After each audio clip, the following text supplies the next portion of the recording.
KNAC.com. Thanks for joining us. Francisco here. Sick drummer doesn't begin to describe this individual. Not just an influence to me, but metal as a whole. He helped shape this genre with bands like Death, Testament, and so many others that we're going to talk about today. The Atomic Clock himself, Gene Hoglan. How you doing, Gene? I'm doing well, Francisco. Greetings. Thanks for having me, and greetings to all the viewers and listeners. Thanks for being here. Very cool to have you. I've been a great admirer of your work ever since I bought both Testament Demonic back in the day and Individual Thought Patterns. Some of your most phenomenal drumming back then, and still to the day, man, you are a machine. How do you do it?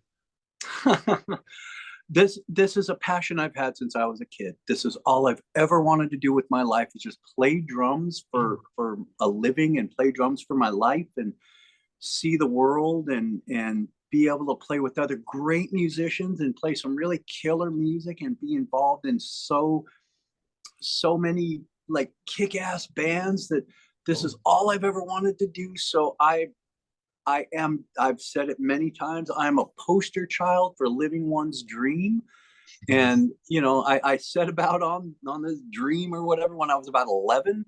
That's when I first thought, this is what I want to do. And then by the time I was 13, I'm like, yes, guaranteed, this is my path in life. So my entire life has been this path, journey, whatever you want to call it. And I'm still passionate about it because I'm excited about the music I get to play and get to make and get to create and get to be out there playing live. It's always exciting. So every day I wake up, I'm like, yeah, man, what do you get to do today? Play some drums, be on tour, all that kind of stuff. So there you go. Very cool. Living the dream, and you being such a amazing drummer, such a talented drummer. Thank you. Breaking the molds in some way, because your approach to everything was so unique, from the open-handed playing to all the techniques that you've done, from the ankle weights that I'd see you in some videos, right. Playing with boots on, right. And some interviews and people talking about like that when you were trying to like really burn off a lot of the weight, I guess, is right, yeah, you would actually wrap yourself in a plastic bag. I used to do the plastic bag. Now every night on stage I wrap myself in neoprene. Like I go on stage with layers and layers of all that Under Armour neoprene, just to sweat, I keep my fan off as much as possible. I rarely play with the fan. Sometimes the hands get a little sweaty, so I got the fan pointed behind me so I can reach behind me from Just time reach, to time. But I try to sweat as much as possible. I try to use drums as cardio. I try to really utilize it because it is a very, very physical, athletic style of music that I play and we play. So I I take those athletic portions of it and I put them to use, totally. So that's one thing. You gotta hydrate, man. You gotta hydrate. What I mean, assuming you drink a lot of water, I mean, is there I sure do. Anything in particular like that you turn to? Well, water is the best thing, and like right now, I got some electrolytes, and I'm about to start jamming. I got some collagen in there as well, and collagen. Interesting. Yeah, collagen is great for your joints and your ligaments and tendons, and they kind of keep you supple. And I got to tell you, this tour bus that we're on, it's kind of an injurious tour bus that DETHKLOK is on. It's a double-decker Beat the Street, which the U.S. does not have many double-decker buses. Over in Europe, you see them pretty commonly. But since this is a European bus, it is a double-decker, and double-decker buses are short for us tall guys. I'm 6'4", so you're constantly bent over, and so it's you take little sorenesses from the bus and stuff like that. So sure. So I'm just always trying to be as healthy as I can. I know on the road I don't eat that well. It's like you got the after show food of pizza or burgers or whatever, and I have good willpower, but that's just the one spot where it's like it's quick, it's easy, it's there. Yeah. have that slice of pizza. Oh, they got your burgers, have a burger, that kind of thing. So, but when I'm home, that's, and I don't get to be home all that often, but my wife, Yeah. Laura, and her are all salads and health. And, she is my health guru. Absolutely. Laura Christine is the reason I'm on this planet still.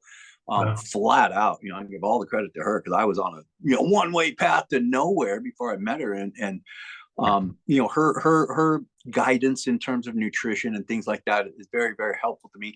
And it's also very helpful because I pass her knowledge on to all my friends. And so, I got all guys, we're all getting very experienced in age. So, I'm turning on all my friends that maybe weren't that knowledgeable about a lot of this stuff. I'm able to impart a little bit of wisdom that I've picked up over the years. And hey, try this or try that, or Good. eat ginger. Chop up garlic every night. It's nature's antibiotic. Replenish your gut flora. I've learned a lot of healthy things over the years, and they're all from Laura Christine, totally. So, Very so cool. there you go. Good. Health and nutrition is very important Indeed. not just in general, but for musicians that are like put through such a workout, to say the least, and Right. very important. I used to say we used to be rock and rolla. Now we're raw granola. I think so. Just being fun. Right. Anyway, you were saying, Fred. No, I appreciate the knowledge, man. I think my saying is like knowledge is only as half as valuable as when you share it, and musicians as a whole, I think we kind of have I don't want to say obligation, but responsibility to kind of pass on this knowledge. You know what I mean? Like for up and coming, like young, because I'm a drum teacher myself, and the aspect, one of the many aspects I love is passing on some knowledge of like, the do's and don'ts, right? Absolutely, big time. If you learn something, I do feel it is a responsibility. If it's something that helps you out. Like I've discovered so many things on my own because I never had anybody telling me or showing me or anything. I had to discover all of this on my own. And so it's like, don't just keep it to yourself. If you got something that works for you, and I always tell people, this works for me. Don't know if it'll work for you, but works for me. So if it works for me, anybody can do this, that kind of thing. So leg weights, the big heavy sticks and, all that kind of stuff. Just my leg weights right here. There you go, man. Badass. Yeah, right on. So, I had to bring them out from underneath my bench because, as my friend jokingly says, it's like, "Oh, you have those to hold down the carpet?" I'm like, that's fun. Yeah, good. So I got to bring them out. So, and coincidentally, I also use 2B sticks. I really like the meaty sticks because it's just they feel comfortable. You know what I mean? Right, and they are. For me, historically, those are. I moved down to 2Bs. These days, like when it comes to like say playing with DETHKLOK or playing with Death, not so much. Death to all. But Dark Angel, not so much. But like especially with DETHKLOK, because we've got a lot of blast beats. I moved back to now for the latest tour that we're on, the Mutilation on the Saturday Night tour, and we're playing San Francisco tomorrow night. I used to use big old marching corps sticks back with Dark Angel, and so I've gone back to the marching corps sticks. I used the big giant like DC 50s kind of thing, DC 17s. Those are some pretty mighty sticks. I might have some over on my kit there. But like, here's an example real quick of how my little warm-up sticks that I got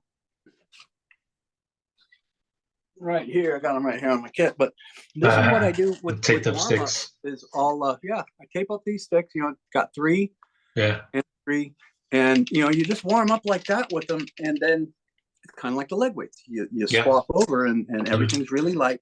So that's what I do. I play the first few songs, first 5 songs or so with DETHKLOK with those DC 50s. I warm up with those, then I move down to the DC 50s, and then after the first chunk of songs, I kick off the leg weights. I switch over to the 2Bs for all the blasty material that we kick into, and it just you're constantly using some kind of like isometric exercise. This is such a physical thing, so take every athletic approach that you can to make things a little bit easier on yourself, and that's what I do totally.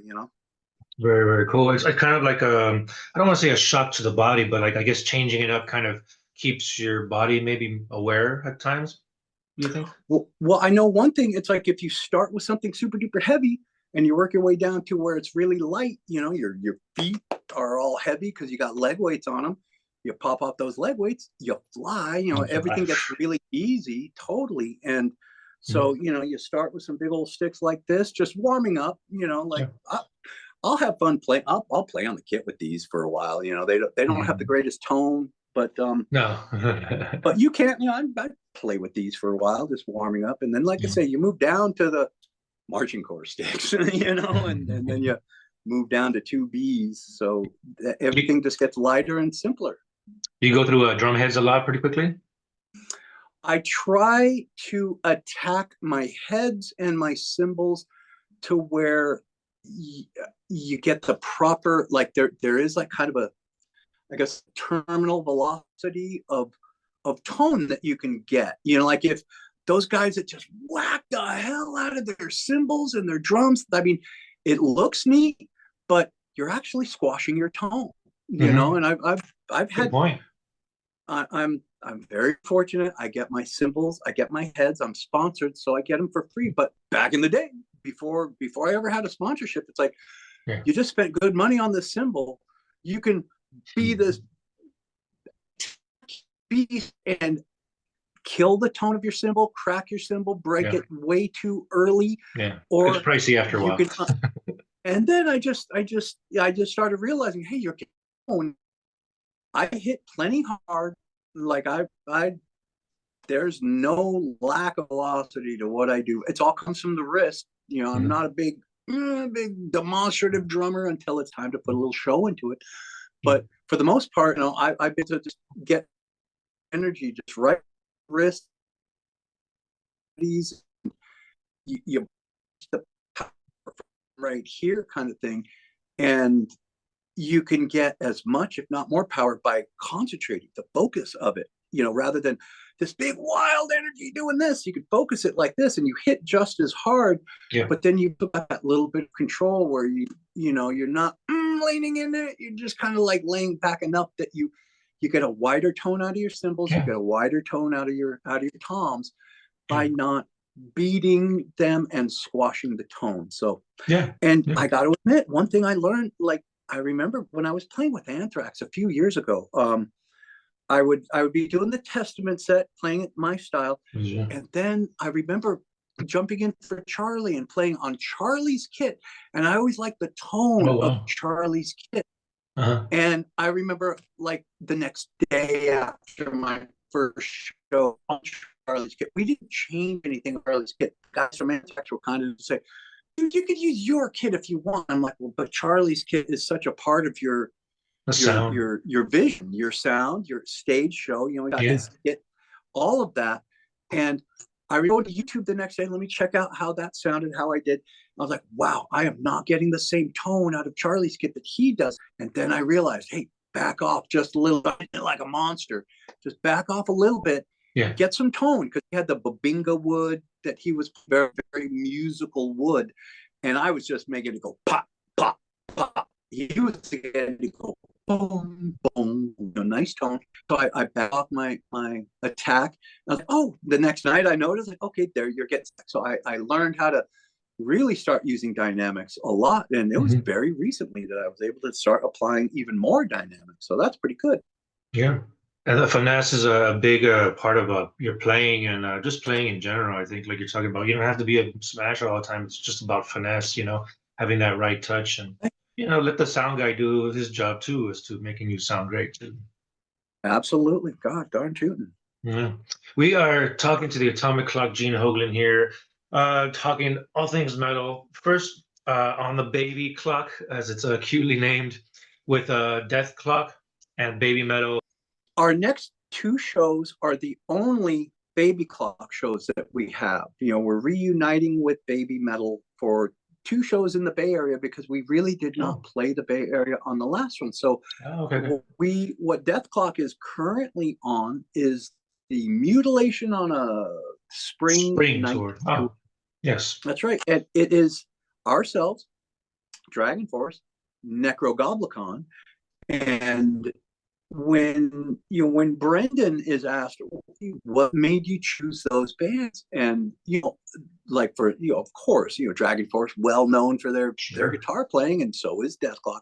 But Brendan was like, I wanted 3 bands that are very entertaining, and none of us sound like each other. But each band brings their own form of entertainment. I mean, DETHKLOK, we have the big giant screen behind us, and that is, we're the orchestra pit band that's in shadow. We're silhouettes on stage, kind of like Mystery Science Theater 3000. We're shadows on the stage. Yeah. We want you looking at that big screen behind us as you're getting pummeled by all this like brutal music.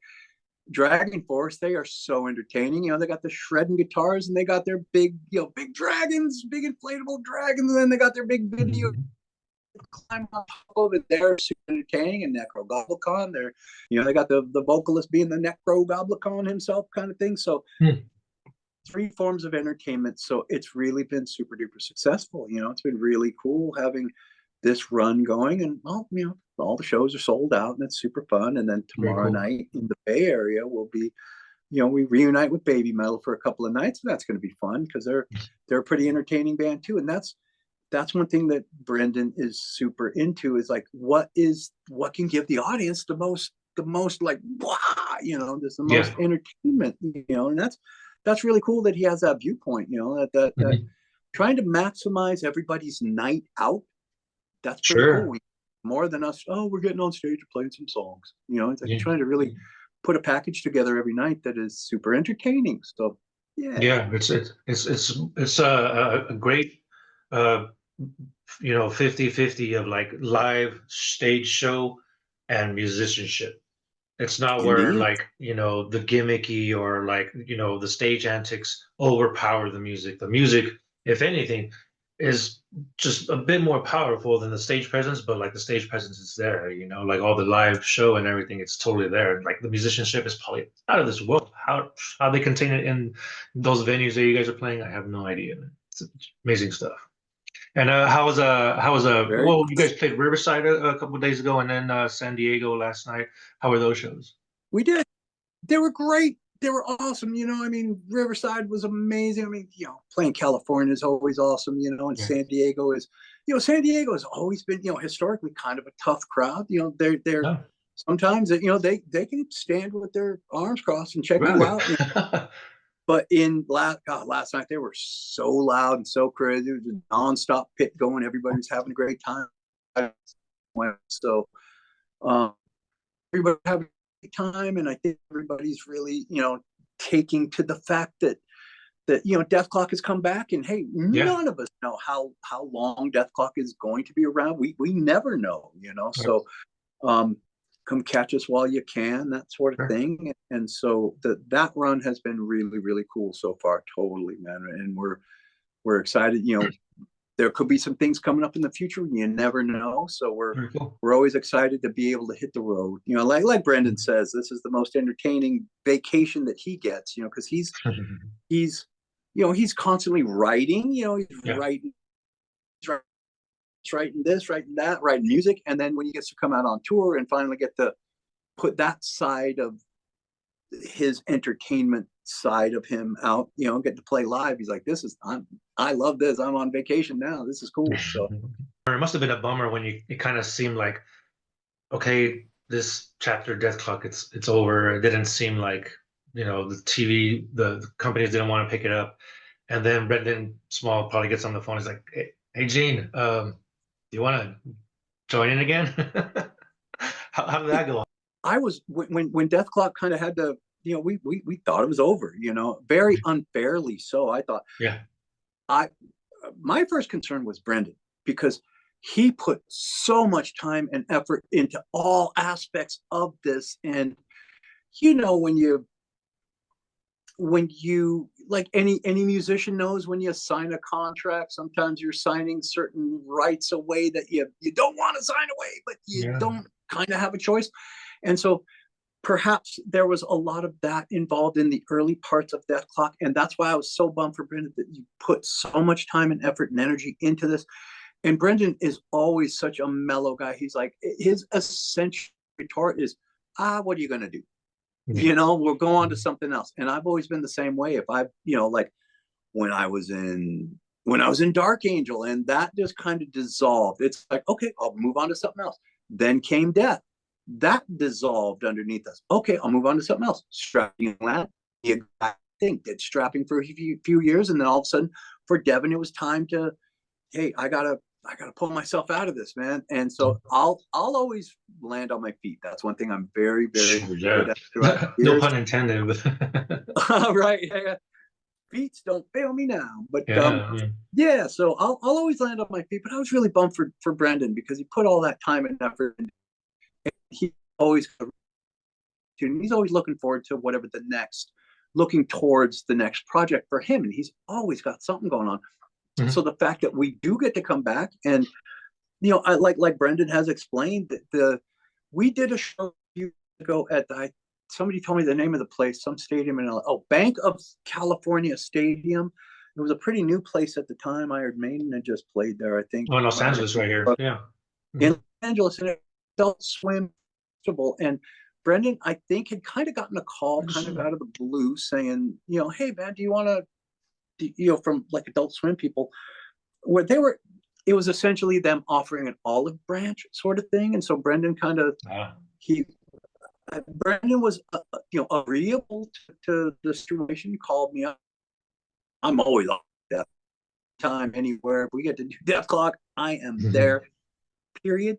So, I'm involved. So, and as Brendan explains it, he kind of used that evening, that show, that the success of that show, as a launch point to move forward with being able to become a little more autonomous from Adult Swim. I think the band has been able to do that now and move towards things like the new movie Army of the Doomstar, the new album Death Album 4, and that it's been able to kind of move in that direction. And now I think and Brendan is still like, hey, let's strike while the iron's there.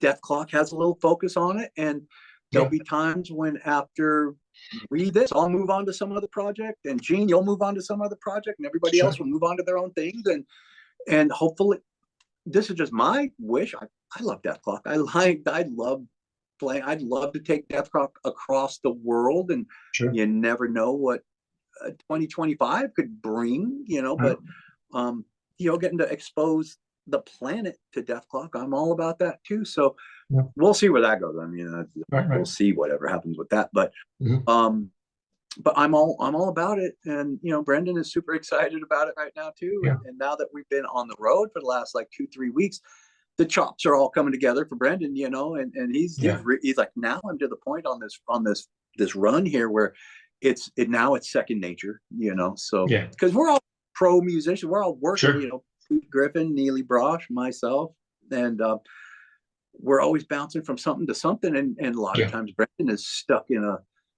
writing or something, so now that he's being able to let his musician side come out, he's really enjoying it. So we'll see where it goes. Absolutely. Yeah, you mentioned the Adult Swim concert. I was actually watching it right now as I was getting pumped up for the interview here with you, and it was a great show. And I actually talked to Brandon too. It was just about a year ago upon the release of Army of the Doomstar and Death Album 4 and stuff like that. So it was nice to talk to him too. So 2 members of DETHKLOK there. Very, very cool. We were talking to the Atomic Clock, Gene Hoglan. As the guy is metal himself, he helped define genres between thrash metal and death metal. Let's go back in history a little bit. The Dark Angel days, and fast forward a little bit to the time in Death. During all those early days, I mean, I was raised in the town where thrash metal was created, Los Angeles. I'm from Long Beach, and Right on.